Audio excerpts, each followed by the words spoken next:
కాలం కత్తై దూస్తే కాపాడే కవచం కావాలిగా. బలం ఎప్పటికైనా నశిస్తుంది, కానీ తెగింపు ఎంత దూరమైనా తీసుకెళ్తుంది. నిఖిల్ నటిస్తున్న స్వయంభూది ఎపిక్ టీజర్ ఇప్పటికే అందర్నీ ఆకట్టుకుంది.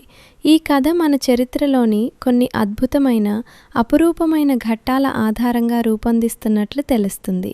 1000 సంవత్సరాల క్రితం చిత్తూరు, తంజావూరు మధ్య జరిగిన కొన్ని వాస్తవ సంఘటనల ఆధారంగా తెరకెక్కిస్తున్నట్లు తెలుస్తుంది.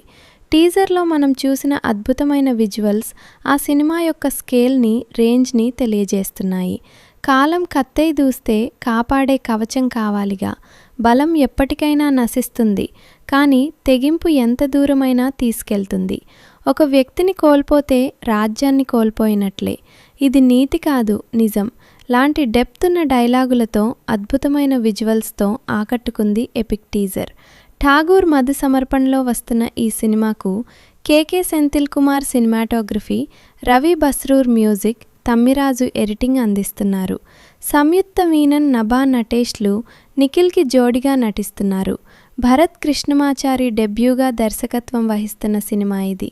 భరత్కు మొదటిసారి ఇంత పెద్ద స్కేలున్న సినిమాకి నిఖిల్ అవకాశము ఇవ్వటం అంటే స్క్రిప్ట్ మీద నిఖిల్కి ఉన్న నమ్మకాన్ని ఇది తెలియజేస్తుంది. తెలుగులో ఇన్నోవేటివ్ స్క్రిప్ట్లకు కేర్ ఆఫ్ అడ్రస్గా నిఖిల్ని మనం చెప్పుకోవచ్చు. నిఖిల్ 2003లో నితిన్ హీరోగా నటించిన సంబరం సినిమాలో కారు డ్రైవర్గా తన ప్రయాణాన్ని మొదలుపెట్టి 2007లో శేఖర్ కమ్ముల దర్శకత్వంలో వచ్చిన హ్యాపీ డేస్తో మంచి గుర్తింపు పొందాడు.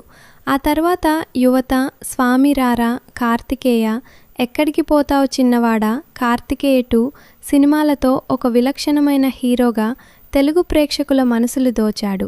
2023లో ఎడిటర్ గ్యారీ దర్శకత్వంలో వచ్చిన స్పైగానీ, సుధీర్ వర్మ దర్శకత్వంలో వచ్చిన అప్పుడో ఇప్పుడో ఎప్పుడో సినిమా గానీ ప్రేక్షకులను అంతగా అలరించలేకపోయాయి. అప్పటి నుండి దాదాపు 3 సంవత్సరాలు నిఖిల్ ఈ ఒక్క సినిమా మీదే ఉన్నాడంటే ఈ సినిమాని నిఖిల్ ఎంతగా నమ్మాడో మనం అర్థం చేసుకోవచ్చు. బాహుబలి సినిమాలో లాంటి విజువల్స్ని తలపిస్తున్న స్వయంభూ సినిమా నిఖిల్ నమ్మకాలను నిలబెడుతూ ప్రపంచవ్యాప్తంగా మంచి విజయాన్ని సాధించి తెలుగు సినిమాకి, భారతీయ సినిమాకు గర్వకారణం అవ్వాలని కోరుకుందాం. స్వయంభూ ఇది సినిమా కాదు, ఒక యుద్ధగాథ. ఈ టీజర్ మీకు ఎలా అనిపించింది? కమెంట్స్లో చెప్పండి.